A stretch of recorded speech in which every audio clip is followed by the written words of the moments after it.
Salmong tugunan. Mm. Paano kapag wala ka pang 40 or 50 ay ginawa ka ng sugar mommy? Ay, nag-rhyme. Tugon. Asan yung rhyme doon?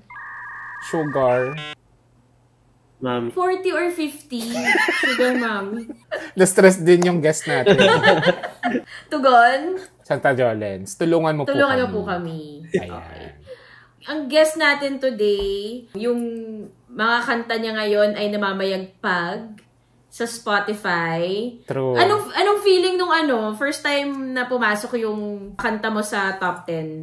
Sobrang Daily saya charts po, sa grabe. Spotify. Kasi, prior to this, never ako nakapasok sa kahit anong chart.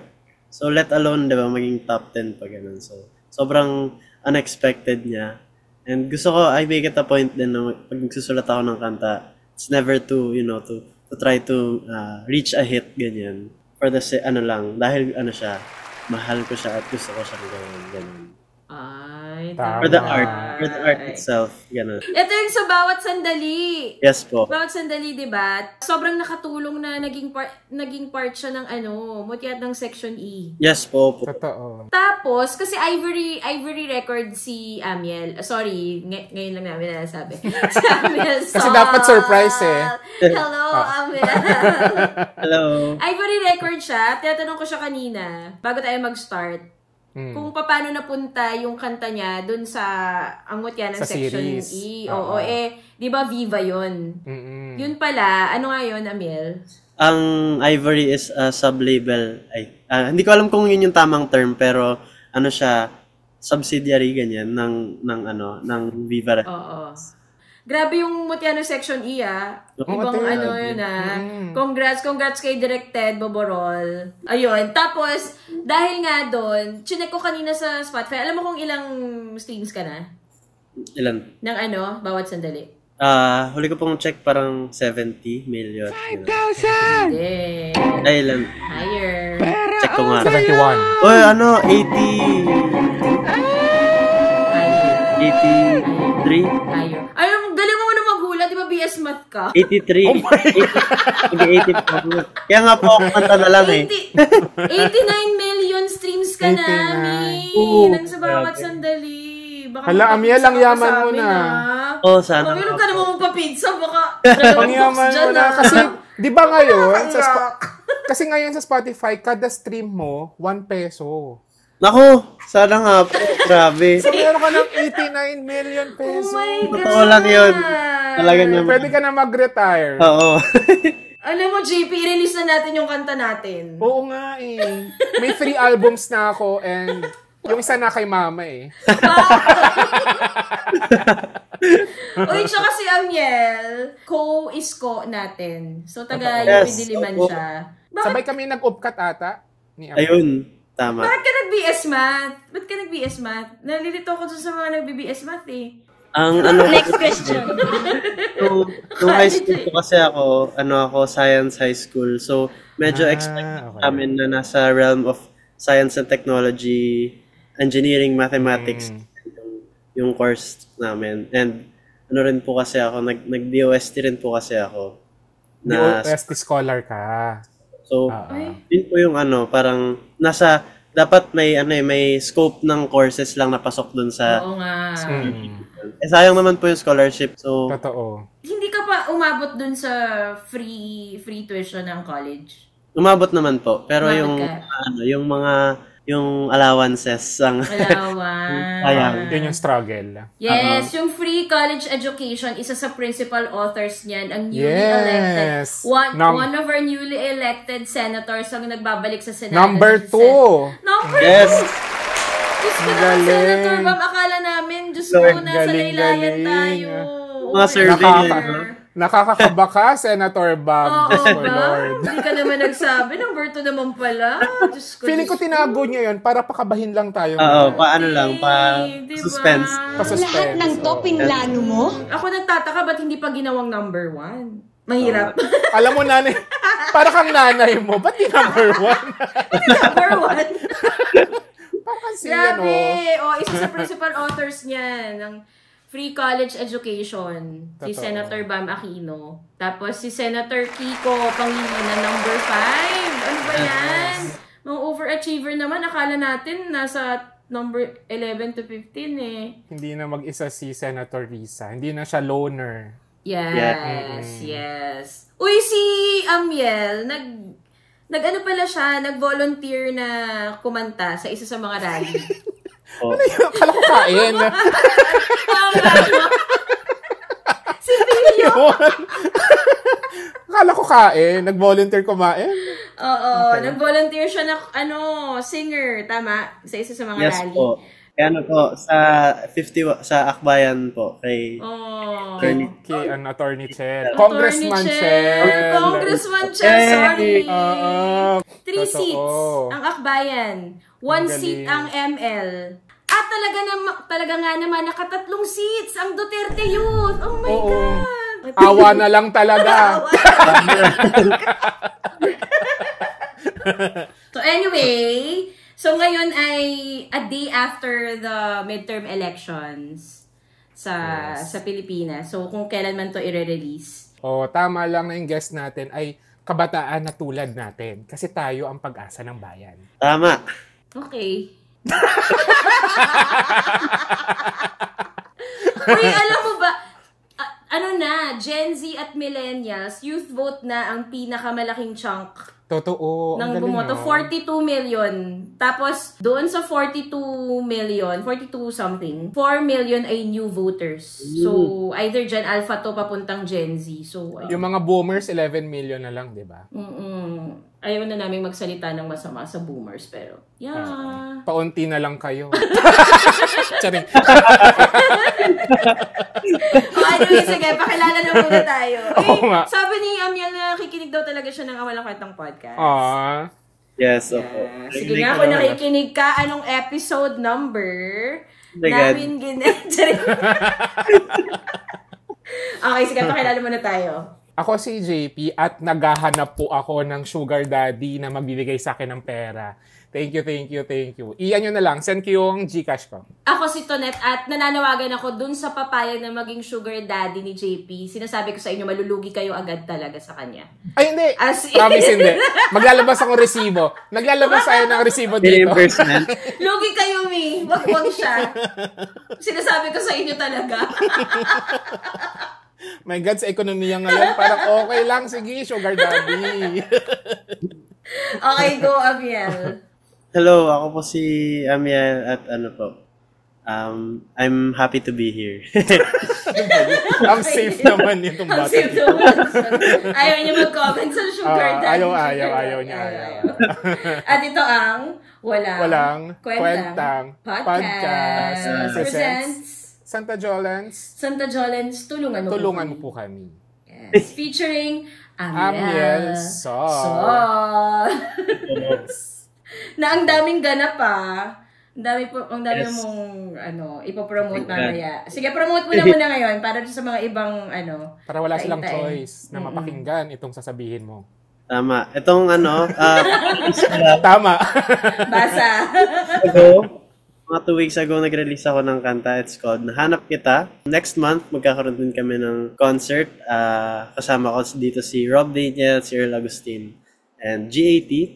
And the concert is called Mutya OST Live. Sa NFT Cubao yun gaganapin. Nakakatawa naman. New Frontiers. Okay. Ay, NFT na pala yung tawag doon. NFT na pala tawag doon. Iba yung NFT na alam ko. Yun nga, NFT art. Uy, may ka din, official lyric video sa Opo. Nga pala. YouTube. Kakalabas lang. Tsaka yung rendition mo ng pagdating ng panahon. Nga pala. Ano ba naman to? Ano ba yan? Kami na magmahal alam sa'yo. mo, kaka-computer mo yan. Ano ba yan? Kabata-bata, ang daming nakakalimutan. Ayun, nag-release din kami. Ako, si Earl Agustin, si Rob Dania, si Janine, si Rodessa, and si Shane Dandan. Meron kaming kanya-kanya mga rendition ng mga OPM classic songs. Ang tawag ay Suave Project. That's an EP. It's out now. And Ano yung isa pa? Ayun, meron akong lyric video. Wala namin. Nape-pressure na siya dahil baka may nakakalimutan ako shit. Ano baka meron ulit eh. Yung latest song ko na Nahanap Kita, meron tayong official lyric video.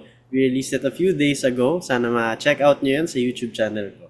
Taray. Ay, may YouTube channel ka talaga na rekta. Hindi sa Ivory Music. Ano, bago ko basahin yung letter, ano yung feeling na alam mo nakakatuwa kasi sobrang nagbabalik talaga yung OPM, Original Filipino Music. Tsaka parang parang very welcoming talaga yung mga listeners sa new music. Alam mo yung kanta mo sa TikTok ko siya napakinggan eh. Di. Opo. Ang bongga ng charts ng Spotify na may bagong music. Congrats. Grabe, no? The doors we've opened to music. Wow! Yes. Sige, next. Yes. Kaya grabe. Charlie XCX, kailangan mag-guest ka dito kasi we pay for you. My God. Billie Yes. Eilish. Grabe. Alam mo na, pati theater, Philippine theater, alam mo, naiingit na kaming mga filmmakers parang mga pelikula na lang yung hindi umangat dito Oo, parang konti pa rin nanonood sa sinehan. Ano yun? Parang yung theater tsaka music Anyway, sige, ito yung ating letter. Okay, medyo mahaba to, medyo bibilisan ko na lang ng konti. Ang daming disclaimer. Okay, this is from Sugar Mommy. Dear Direx, Amiel, and mga ka-eme. I'm writing this letter to tell you about my short-lived first love that did not even last a year.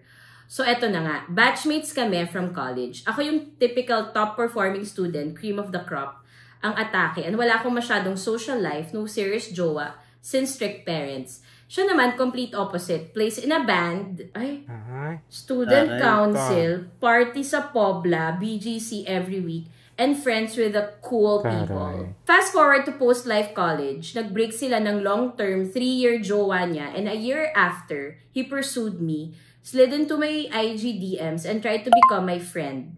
Di na ako arte direct. Siya lang talaga naging crush ko entire college life, pero I never acted on it because taken siya and busy ako sa studies. So when he came into my life at a time when I wasn't even looking, I told myself, okay, sige, maybe I should give this a chance. We started talking on February, and after a month, we made it official. I am ready for you. Ay, pagpatumpik-tumpik. After a month, we made it official because di ako naniniwala sa legal concept and we really felt like we both liked each other enough naman. Mabilis yun, di ba? Even now. 1 month. Ikaw, Amiel, gaano katagal ka manligaw? Yung girlfriend ko ngayon... At binagsakan tayo ng may jowa ako. May jowa ako. A few months din. 4 months kaming Ang tagal. Yes. So yung 1 month, mabilis na ngayon. Walang mga talking stage, ganon. Doon na rin nagsimula po. Talking stage, labas-labas kasama friends. 4 months. 4 months lang. Medyo matagal na nga yung 4 months, di ba, now? Hindi, actually, mabilis din yun eh. Kasi nga, di ba, ang daming, ngayon, stage. Talking stage, anger stage. Acceptance stage. Acceptance, denial stage. Kasi na yan, parang, sige, tayo na. Yes. Then the world stage. Olympic stage. Smooth sailing naman kami, but eventually, we started having struggles due to lifestyle differences. And, all caps to, financial choices. Kaya siya sugar mommy. Mind you, Direx, mayaman naman sana si X. They live in an exclusive Ayala village in Santa Rosa. Travels quarterly ang parents, ganyan. Pero si X kasi, wala pang 1 year from starting his work as a nurse with a salary of 25K a month. Grabe kung gumastos. Malaki yung 25K a month ba sa fresh grad? Parang minimum ata yun. Minimum, okay. Gets ko naman ang reason niya na healing his inner child. Pero he got into so much debt to the point na 30K a month na ang need niya bayaran in total. Short pa sa sweldo niya. On the other hand, ako po is work from home and earn around, oh my God, ang laki na sweldo niya. 500. Ay, sobra naman. Ay.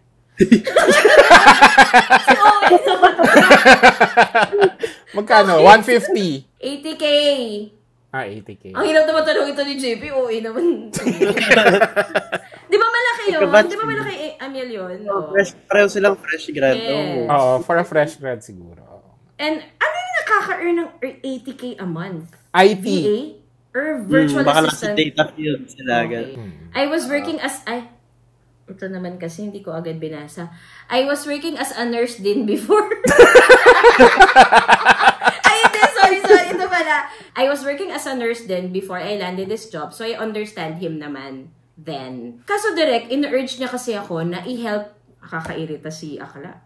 Kaso direct, in-urge niya kasi ako na i-help ko siya. Natulungan ko siyang bayaran itong debt niya. Okay. 30K for almost 24 months pa po ito, Direct. Oh my God! 2 years! 30K a month? Paki-compute namin Oo yan. nga. 30K for 24 months. We're giving you 10 seconds. 10. 720,000. Pasok ka sa preliminary. Preliminary? Oh my God, 720K. Ayun, 720K, yes. 720K? Oh my God. Grabe. Fresh grad na 720K? Breakan mo na Ano yan, na yan eh. na? Baon na yan sa interest. Pero di ba ex na? Ex na nga, oo nga. Hindi ko alam. Kasi sabi niya, ex na yun sa start. Anyway, gets ko po sana kung joke. Kaso when I stood my ground na hindi ko kaya, and secondly, hindi ko naman siya asawa, I felt na minasama niya talaga. He was getting cold to me, doesn't open up to me as much as before, and treats me badly, as if lagi na lang siyang annoyed sa presence ko. di maghiwalay na tayo. Eventually, I clocked out sa relationship namin because I know na hindi ako perfect girlfriend, pero parang di ko lang po deserve. Sa span ng 10-month relationship namin, he never got me anything special. Ay. Si ano to? Si Ungkat. Si Sumbat yan. Si Sumbat. Nakalimutan pa po niya ang actual date ng birthday ko. Only gave me flowers and frap sa birthday ko.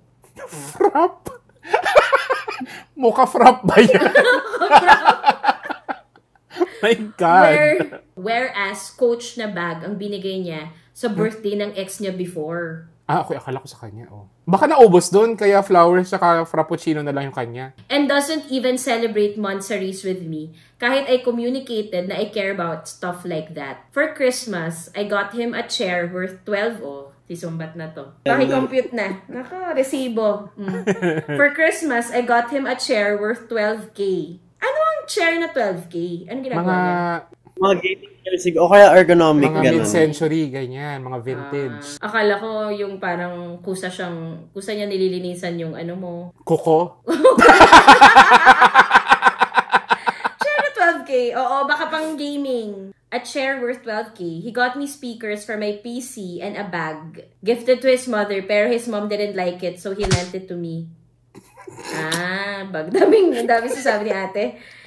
Alam mo si ate, kampi na tayo sa kanya no? Pero parang, hirap. Tsaka yung Babe lang kasi. Oo, tsaka yung mga nililista niyang Sumbat, puro material, in fairness. This year, he wanted to buy a PC worth 80K and was asking me to split the payment. I said no then, and sabi ko pa, asawa ba kita? He got offended and said, hindi daw ba siya endgame for me. I said, not like that, pero di ko kasi alam saan niya nakuha ang guts to ask me for that when I never demanded anything from him. Nag-break na kami Direct, 1 week, no contact na. I snapped when he shouted at me one time dahil lang I was trying to ask him kamusta ang duty niya. Lagi na lang siyang inis sa akin. I really felt as if sumama ang loob niya sa pagtanggi kong maging sugar mommy niya. Kaya cold na siya towards me. Minahal ko naman po siya talaga and mahal ko pa rin until now. Sugar mommy lang ba talaga ako all along? Minahal po ba talaga man lang niya ako ng totoo? Also, sa end po ng reply niya, sa pakikipag-break ko, he told me na tingin niya fixable pa daw ang relationship namin. Fixable pa po ba ito o talagang tanga na lang ako to believe so? That's the end of the letter. So, ang niya, ang concern niya ay bumabalik si ex at nagtatanong kung, sinasabi sa kanya na fixable pa yung relationship. Ikaw, Amiel. Feeling ko yung communication nila parang lacking dahil sa parang ba yung love language, ganyan. Agree din ako na hindi dapat ipa-shoulder yung kahit anong debt sa girlfriend. Siguro, uutang ka rin sa girlfriend mo. Yung, kumbaga, yung hihingin mong tulong, ibabalik mo rin dapat. Kumbaga, hindi naman kayo, ang tawag doon, conjugal ang money. Kasi hindi pa sila kasal. Yes, kung fixable, pag nagbalikan sila, wag nang anuhin yung dapat i-communicate nila sa isa't isa yung boundaries sa pera. Kasi parang doon nag-system yung nila yung alitan nila sa pera. So, sinasabi mo ba na communication is the key. Yes. Hindi, ibig sabihin, Amiel, kapag ang mo kay sugar mommy natin na letter sender, okay lang makipagbalikan? Oo, na-fixable pa yung relationship. Pwede naman. I mean, hindi naman siya imposible, pero yun nga, dapat mag-communicate. Parang bumabalik eh. Kailangan i-communicate nila sa isa't isa yung yung mga hindi pagkakaunawaan. Kasi ito naman si girl din, masyadong, nagbibilang ng gifts and alam mo yun, hindi naman yan competition ng dapat tapatan mo yung mga regalo ko. Di ba? Doon pa lang sa sahod nila, I mean, di ba, kung anuhin mo lang yun. Kung yun lang yung may basis natin. Hindi makaka-keep up talaga si guy. May utang pa siya. So, paano naman magre-regalo? Pero yun din, kasi nag-compare na siya nung ex niya. Binilang siya ng coach. Na may coach. Pero, di niya nabanggit kung totoong coach ba yon. Kasi may coach sa Green Hills. Baka coach. Assistant coach. Pero kasi, hindi mo rin masisi si ate girl na mag-compare or manilip. Kasi, una, may sweldo, pero nakikita niya na maluho yung tao. Diba? Tapos, yun na nga, maluho. Parang okay lang naman sana kung sobrang tipid nung tao, nung ex. Kaso, hindi naman matipid. So parang, hindi mo maiwasang silipin na parang, ang dami mong utang, bumibili ka pa ng coach dati. Hindi mabigyan akong assistant coach, hindi mo ako mabigyan. Feeling ko, kung hindi niya kinompare yung sarili niya dun sa ex, parang medyo maiiwasan yung maiibsan ng konti. Yung yung galit niya. Kasi, parang yung pagbibigay ko niya ng flowers and frap, by itself, I think sweet naman yun. Totoo. Pero yun nga, kasi yun nga lang yung sweldo niya, ganyan. Pero kung kinompare na niya dun sa ex. Kaya ako, yung love language ko, yung giving ko, acts of service. Yung receiving ko, gifts. Ako si Tonette at nananawagan ako dun sa papayag na maging sugar daddy ni JP. Sinasabi ko sa inyo, malulugi kayo agad talaga sa kanya. Andaya. Ikaw ba, Amiel? Anong love language nyo ng girlfriend mo? Pareho kaming quality time. Okay. Yeah. I think pag hika-host din sa UP talagang quality time. hindi dahil yun totoo. Hindi dahil yun yung love language mo, pero ito lang talaga yung Oo, lalo na kapag college ka na ikipag-date. Anong love language mo? Words of encouragement. Quality time, Sans Hong Kong. Time, oo. Sunken Garden, hello. Pero alam mo, merong isang part dun sa letter na feeling ko, parang pwedeng maging isang reason kung bakit ganun yung pakikitungo sa kanya ng ex niya. Kasi sobrang laki ng discrepancy ng 80K per month sa 25K per month na sweldo. Hindi siya parang 25K and 40K. Ang laki ng 80K. Sobrang laki. Ang laki ng difference niya.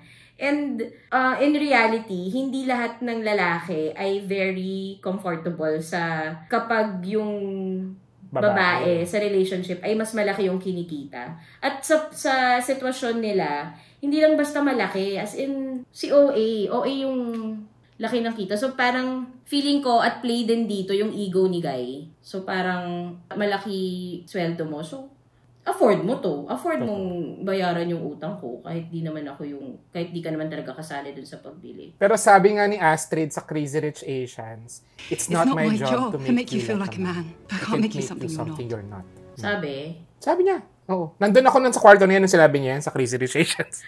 Pero diba, may feeling ko isang issue din na tama lang na ngayon, bata pa nila, issue na nila yun Tsaka in fairness din dun sa lalaki na ang lakas talaga ng loob niya na hingin yun sa jowa, dun sa girlfriend. Nga. Oh my God. Parang kung sa akin ko yung bayad ginawa. na. Tsaka wala pa silang 1 year old. Parang months. Oo.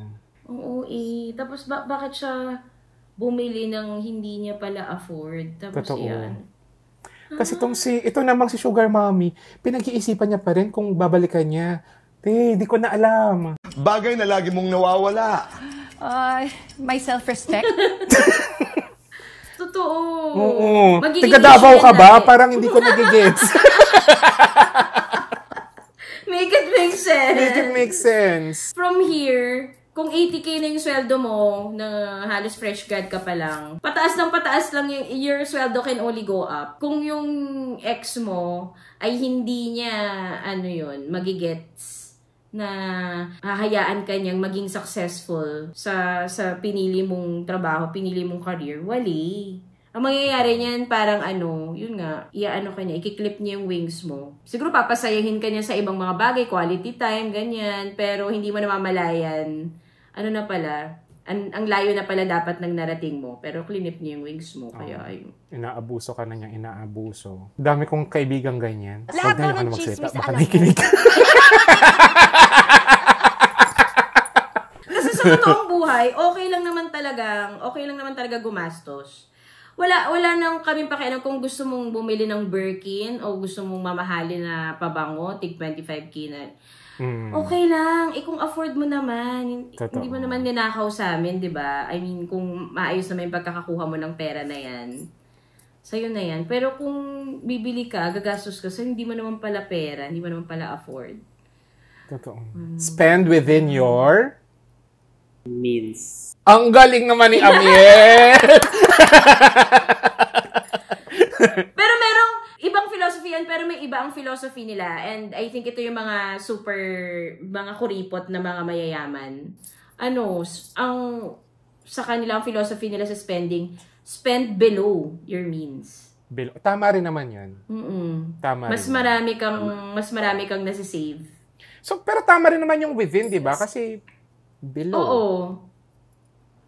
Kumbaga parang within, basta hindi sumobra. Pero yung below, mas malala ng pagtitipid. Ang words of affirmation na lang talaga yung kaya nilang gawin sa buhay. Oo. Ayaw Tsaka nilang gumastos talaga. Tsaka siya yung friend na hindi talaga sumasama sa mga lakad ng mga kaibigan. Siya yung... Kudos sa inyo. Ayun, sana hindi na niya balikan. Just keep it single. Yeah. You deserve it. Ikaw, Amiel, meron ka pang pahabol na kay ate, baka bumalik pa to. Kung importante talaga sa kanya na, halimbawa, maka-keep up talaga sa lifestyle ni ate, maghanap siya ng guy na na kaya talagang mabay sa kanya. Kasi kung importante yun sa kanya, di ba? Hindi, kanya-kanya naman tayo ng preferences on sa relationship, di ba? Kung paano siya tatakbo. And kung importante sa kanya yung ganun, dapat wag na niyang balikan kasi sa ngayon hindi pa talaga kakayang sabayan yung ganun. So, humanap siya ng jowa na yung sweldo ay above her salary. Ganon. Yeah. Or at the minimum, pareho, ganon. Pareho, para walang lamangan. Alam mo, si Sugar Mommy, naku, matakot ka kapag yung naging jowa mo, sobrang yaman. Nako. Oh my God, the tables have been turning. Oo, tapos sabi niya, babe, punta naman tayo sa weekend sa Amsterdam. Parang ikaw, Be careful what you wish for. pero pwede rin hindi namang mas malaki yung mas mataas na sweldo sa kanya, hindi. Pero at least, hindi ka uutangan. Oo. Hindi niya sinusukat yung pagkalalaki niya sa taas o baba ng sweldo ng jowa niya. Tama yung sinabi dito ni Catherine. Or same financial principles. Please name a financial principle. I can only think of one eh. Yes, what? Spending within your means.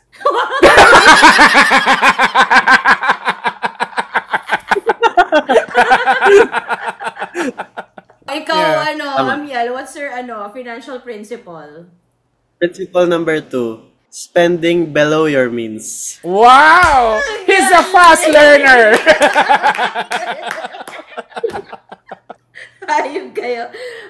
Financial principle number 3. Spend. That's it. Just spend! Agree. May kanya-kanya naman tayong financial principle talaga. Yung iba dyan, save. Diba? Save for the rainy days. Totoo. Emergency savings. Yes. Yung iba naman, hindi pala save. Sila? YOLO. Ang ano nila, ang motto nila, tomorrow is never promised. So wala kayong insurance pareho. Wala kayong savings. Hindi naghihintay ng sale. Ng 11-11 din, hindi naghihintay. Wala.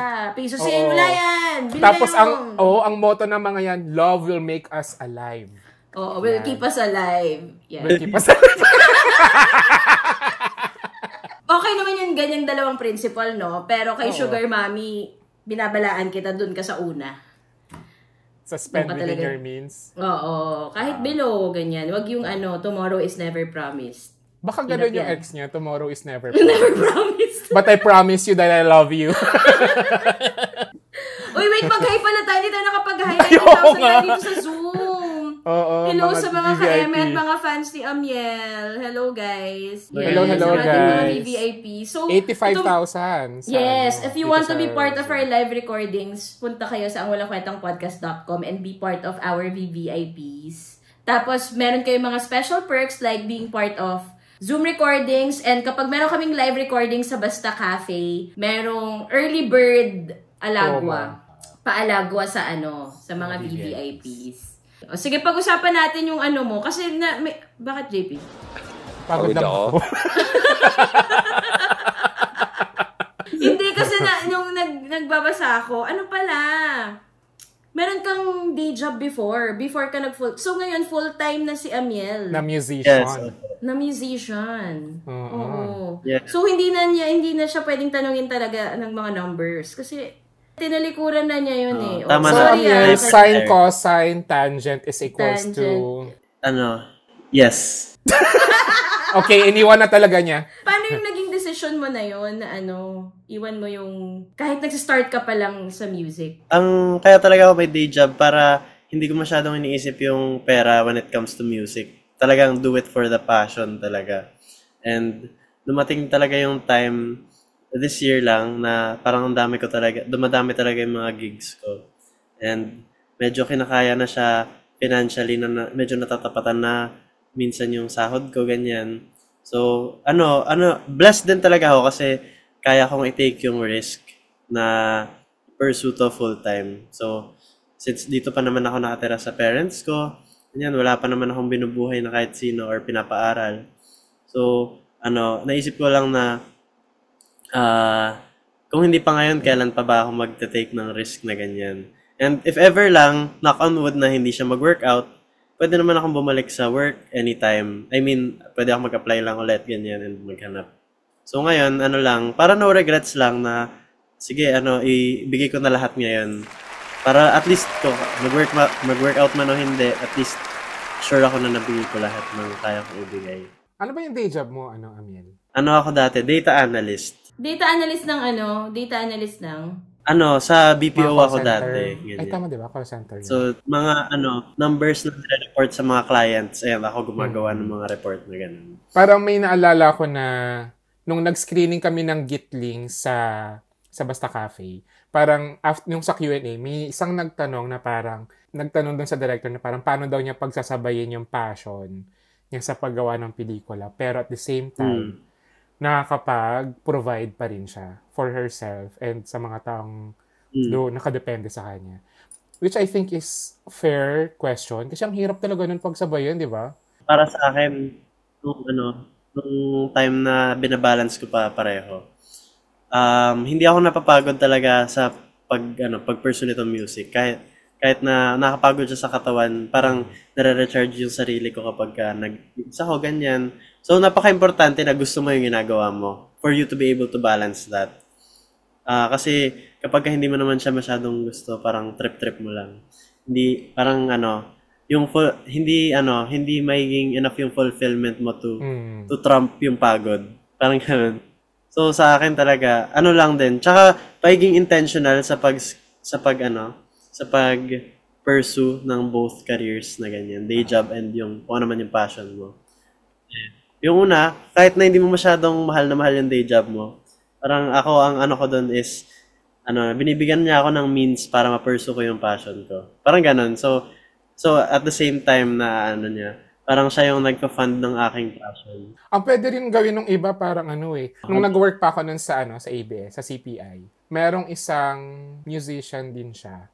Pero yung day job niya ay promo producer for mixed channel. So parang somehow nasa music industry pa rin yung niya. Aligned pa rin siya. So pwede ganun din, di ba? Para galing naman nun, Amiel, na anong zodiac sign mo? Aquarius? Feb 14 siya! Yun po, Feb 14 ka? Feb 14 siya. Oh my God, ka-birthday mo sa Chris Aquino, si John Pratt, si Heart Evangelista, si Enrile. Work. Yeah. Anong masasabi mo? Ano na lang ma-advise mo, Amiel, sa mga katulad mo na gusto i-pursue yung art nila or yung totoong passion nila, pero kailangan pa rin nilang kumayod or meron silang day job or something? I-set mo yung roots mo kung bakit mo talaga ginagawa yung passion mo.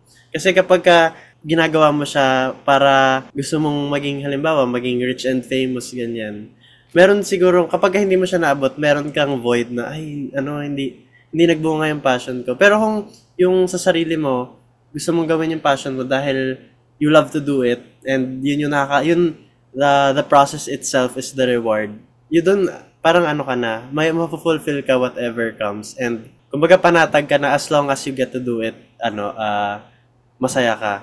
Kasi ako, parang, ganun yung naging yung naging outlook ko talaga. Kasi ako, personally, more than half a decade na rin ako nagpo-pursue ng music. Pero recently lang ako nagkaroon ng quote-unquote break. Pero all the same, sa half a decade na yun, masaya ako sa ginagawa ko kahit na may mga time na wala masyado nakikinig sa akin. Ang sa sarili ko, gusto ko yung ginagawa ko. And that itself is enough na to fuel my passion. So kahit na may day job ako, sa sarili ko successful ako kasi nagagawa ko yung passion ko eh.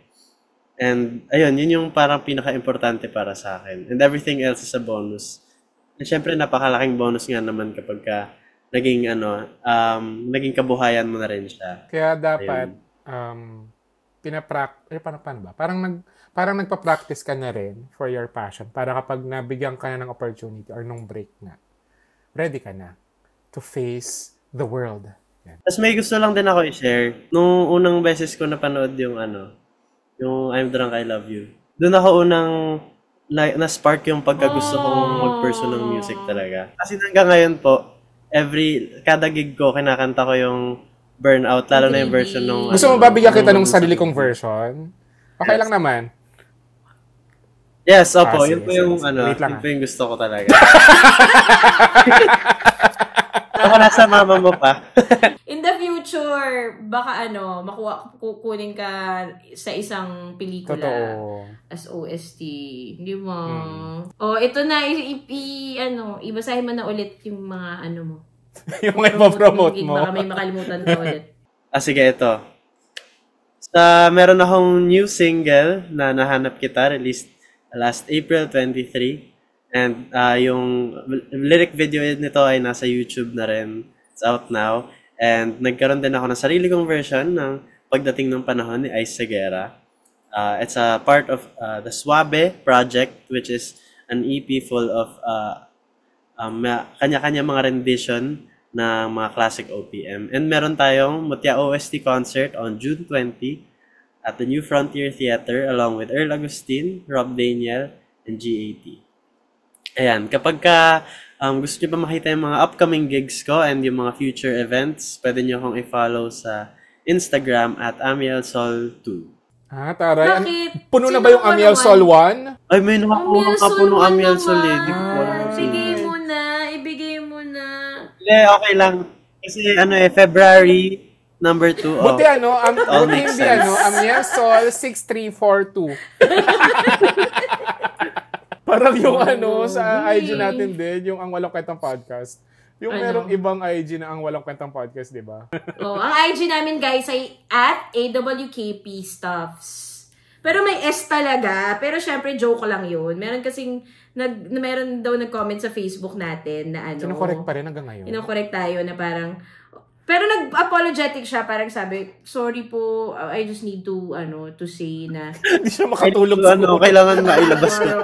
Talagang S yung stuff, so it should be AWKP stuff. We appreciate the the candor. Pero part niya ng branding. Bobo. Meron kaming may mga mali naman talaga kami sa buhay. Pero ito ay sinadya namin. Totoo. Pero yung Love Will Make Us Alive, mali talaga yun. Sorry. Mali talaga yun. We admit. I'm sorry. Totoo. I am sorry. Okay, thank you so much, Amiel. Thank you, Amiel. Salamat at congrats. Thank you so much for having me. Sobrang saya. Parang hindi naman. Pisngit ko kakatawa. Parang pilit pala. Good luck sa mga good luck sa career. Yeah. Oo. Sa Tsaka, music. good luck din sa inyo ng jowa mo. Balikan na lang kapag kailangan mo ng advice kapag inutangan ka na niya or inutangan mo na siya. Or inutangan mo. Sa jowa niya, pag inutangan ka bigla ni Amiel, malalaman natin na isa siyang fraud. Isa po siyang musician kasi yung day job po niya dati ay data analyst. Oo. Ayan, so sa mga branch yan, baka naman you like to partner with us, feel free to email us at ang walangkwentangpodcast@gmail.com. And if you like this episode and podcast, please follow us on YouTube, ang Walang Kwentang channel. Maraming salamat sa mga nag-subscribe. Hindi ko na makita kung ilan tayo. Parang more than 30,000 subscribers na tayo. Thank you guys. And nasa Spotify din kami. Nag-release kami doon a week after nag-release sa YouTube. So sa YouTube, Mondays and Thursdays. Tapos, a week later sa Spotify. Tapos, maraming salamat sa pag hindi skip ng ads. Maraming salamat din na tuwing nagpe-premiere kami, doon kayo nanonood. So, every time magre-release kami, 8 p.m. ng Mondays and Thursdays, premiere time doon sa YouTube. So, pinipilit namin sumasama kami. Tapos, for the past episodes na nandun tayo sa YouTube, nagjo-join si Ina, tsaka si Zai. So, minsan makaka-chat na sila. Tapos, pwede kayo magbigay ng gifts. So, thank you sa mga ka-eme natin sa ibang bansa lalo. Totoo. Hindi namin i-compare sa mga binibigyan yung gifts sa iba. Oo. Tatanggapin kahit namin coach, yan. Oo. Kasi syempre, di naman kayo makapagbigay ng coach sa sa premiere. Unless ipadala nyo sa address namin. So, yung address ko ay Pero thank you guys. Thank you guys. At maraming salamat sa mga nagpunta sa live recording sa Basta Cafe. Ay, alam mo, Amiel, eto ka na nga. Kasi meron kaming gagawin na parang... Kinontrata na. Kinontrata na. Yan, tara. Alam mo yung tiny desk? Oo. Yes. Magbalak namin magkaroon ng parang tiny desk na may very intimate set ng mga our well-loved OPM artists with their fans sa Basta Cafe habang umiinom ng Bert Miso latte, ganyan. So, meron na kaming itatry sa June. Tapos sa Basta Cafe, tarot reading pa to. Bukod doon, baka naman gusto mo rin jumuin. May tarot card reading kami, tapos may game night, tapos meron kaming itatry, story slam. Yes. Nag-story slam kami sa June. Oh. Tapos, oh my God, hindi, ito totoo na talaga to. Meron na kami nakausap sa June. May gig, magkakaroon ng gig. Ang first ever namin ay si Sir John Lloyd Danao. Yes. Sina Isa din, magkakaroon kami ng comedy night. Tapos, magkakaroon din ng mga film screenings pa rin. Kung mahilig ka manood ng pelikula, Amiel. With talkback, with Q&A, with the cast and director and discussion. Ayun lang. So, maraming salamat sa mga ka-eme for supporting ang Walang Kwentang podcast. And Basta Cafe. And Basta Cafe and all our projects. And pati si Amiel. Thank you. Thank you for your support sa pagpapa-top 10. Meron po akong isa. Ay, hindi po sa top 50 pumasok. Top 20 pala. Top 20 naman. Yung kanta na Ikaw Lang Patutunguhan yung title. Ayun! Thanks guys. Thank you, Amiel. Supporting OPM. Balik ka Congrats. kapag nag-number, Thank you so much po. number 1 at number top 10 din yung mga iba mong kanta. Bye guys! Thank you, Amiel. Thanks, guys. Bye-bye. Bye-bye.